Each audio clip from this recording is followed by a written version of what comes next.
Madam یہ بتائیے گا کہ کل ہم نے دیکھا کہ مریم نواز کافی غصے میں نظر آئی ہیں.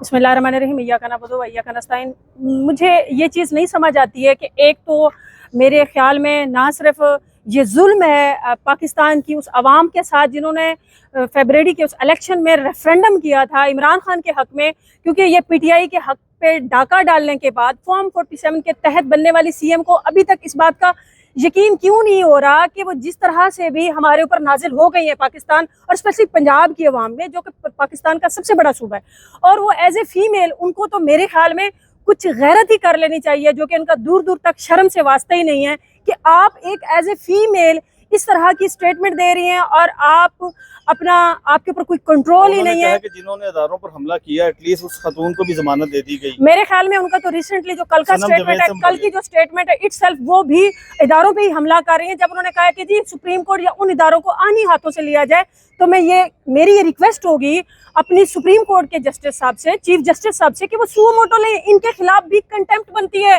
کہ آپ کے پاس یہ کون سا رائٹ ہے کہ آپ ایک بہت بڑا پبلک آفس ہولڈ کر رہی ہیں، سی ایم ہیں، ایڈمنسٹریٹو ہیں پنجاب کی، تو آپ سیدھا سیدھا تڑیاں لگا رہی ہیں، اور وہ بھی سپریم کورٹ کے جسٹس کو. اور سپریم کورٹ کے سپریم کورٹ آپ کے ملک کی سب سے بڑی جوڈیشری اور آپ کے جسٹس ہیں، آپ ان کو اس طرح کی اسٹیٹمنٹ دیتے ہوئے اور آپ کو کچھ سمجھ بھی نہیں ہے کہ آپ کس سے بات کر رہی ہیں. اور حالانکہ انہوں نے نظر ثانی کی درخواست بھی دائر کر دی ہے پی ایم ایل این کی جانب. دیکھیں مجھے یہ سمجھ نہیں آ رہی کہ ان کے ساتھ جو لیگل ٹیم ہے وہ صرف اپنے عہدوں کے لیے یا ان کے پیچھے غلامی کے لیے تو کھڑے ہو رہے ہیں. ان کو ایز پر کانسٹیٹیوشن کیوں نہیں گائیڈ کر رہے ہیں کہ آپ کا کانسٹیٹیوشن آپ کو کیا رائٹ دیتا ہے دونوں پارٹیز کے. اور اسپیشلی جو انہوں نے فیمیلز کے بارے میں اور صنم جوید کے بارے میں بولا ہے، بھائی ان سے بندہ پوچھیں، بی بی محترمہ آپ بند تو گئی ہیں دھکے سے، آپ احمقوں کی، لوگ کہتے ہیں جنت، میں کہتی ہوں یہ احمقوں کی دوزخ کی سی ایم ہے. ان کو یہ سمجھ نہیں آ رہی کہ ایک بندی کو آپ نے 14 ماہ پورے پنجاب بلکہ پاکستان کی ڈیفرنٹ جیلز میں بھیجے رکھا، اس کے باوجود ابھی تک آپ کو سکون نہیں آیا. کیا ان کے گھر کی لونڈی ہے قانون؟ انہوں نے پراپر ٹرائل کو فیس کیا، اس کے بعد اگر ان کی بیل ہوئی تو یہ ان کا کانسٹیٹیوشنل رائٹ ہے. بھائی صحیح ہے، تو وہ تو کہتی ہیں کہ یہ ضمانتیں نہیں ہونی چاہیے تھی. انہوں نے اداروں پر حملہ کیا، انہوں نے اداروں کو کی انسلٹ کی ہے. انہوں نے، میں یہ سمجھتی ہوں کہ سب سے پہلے ان کی ہی روایات ہے اداروں کے اوپر حملہ کرنا، اداروں کے خلاف غداری کرنا ان کے بلڈ میں شامل ہے اور ان کے ڈی این اے میں شامل ہے. اس کے باپ کو دیکھ لیں، اس کے چچا کو دیکھ لیں، ہمیشہ سے. اور ان کی ہی پارٹی نے سپریم کورٹ کے اوپر حملہ کیا تھا. آپ اپنی ہسٹری سے دور نہیں بھاگ سکتے ہیں، ٹھیک ہے. آج کوئی بھی چیز ایسی نہیں ہے جو چھپی ڈکی رہے. اور اب یہ ان کو کہہ رہی ہیں، ان نہتی خواتین کو، جو کہ ان کا کانسٹیٹیوشنل رائٹ ہے پروٹیسٹ کرنا، ایجیٹیشن کرنا، پروسیشن کرنا کسی بھی پارٹی کے ورکرز کا. صحیح ہے. تو صنم جوید لوگوں نے اگر وہ پروٹیسٹ کیا تھا، آن دا ریکارڈ ہے کہ وہ چلتی ہوئی جا رہی ہے، اسٹیٹمنٹ دے رہی ہے. بیسکلی وہ سوشل میڈیا ایکٹیوسٹ تھی اور ان کے ساتھ یہ تھا کہ ان کا پرسنالٹی کلیش. آپ ابھی تک بھی صبر نہیں کر پائی ہیں کہ آپ سو کالڈ سی ایم بن چکی ہیں پنجاب کی. ادر دین دس آپ کو سکون نہیں آ رہا، پتہ نہیں یہ کیا چاہ رہی ہیں. میں یہ سمجھتی ہوں ان کے بس میں ہے، یہ سمجھتی ہیں پوری اسٹیٹ. ایک چیز بتائیے کہ اب مخصوص نشستوں کے حوالے سے بات ہو رہی ہے، تو پی ٹی آئی میں جو تقسیم ہے خواتین کی مخصوص نشستوں کی، آپ کو لگتا ہے کہ وہ میرٹ پر ہوگی؟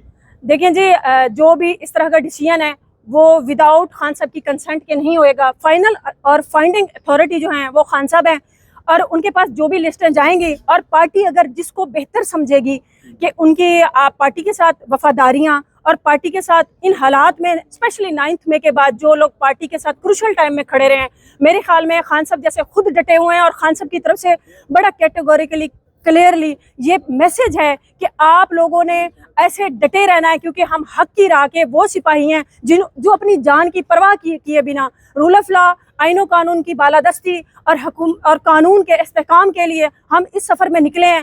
اور میں یہ سمجھتی ہوں یہ خان صاحب کی طرف سے ہمیں درس دیا گیا ہے، اور خان صاحب بھی بہتر سمجھیں گے جن لوگوں نے پارٹی کے کروشل ٹائم میں اور ان خان صاحب کے سٹینڈز کے ساتھ جو لوگ کھڑے ہیں، انشاءاللہ وہی لوگ آپ کو اسمبلی میں آئیں گے. میں یہ سمجھتی ہوں ان مائی ویو کہ وہ اسٹرانگ لوگ آئیں جو پڑھے لکھے اور ڈیزرو کرتے ہیں، اور ایٹ لیسٹ اس طرح کی سی ایم کو منہ توڑ جواب دینے والے لوگ ہیں. صحیح ہے. آخری بات یہ بتائیے گا، آپ کو کیا لگتا ہے کہ خان صاحب کب تک عوام میں ہوں گے؟ دیکھیں میں نے بارہا یہ بات بہت سے پلیٹ فارم پہ کہی ہے کہ جب بوگس، فریولس اور فیک کیسز ہوتے ہیں، دیکھیں ان کیسز نے ڈسپوز آف ہی ہونا ہوتا ہے، ان کا انجام ڈسپوز آف ہونا ہی ہوتا ہے.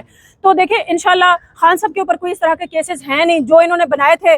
جو ان کی من گڑت سٹوریاں تھیں، جو یہ اصل میں یہ اس سسٹم کو ہائی جیک کرتے ہوئے اس مقام تک پہنچے ہیں نا، تو خان صاحب کوئی ایسی بعید نہیں کہ خان صاحب انشاءاللہ ہمارے درمیان میں ہوں گے، جلدی ہوں گے انشاءاللہ. Thank you. Thank you so much.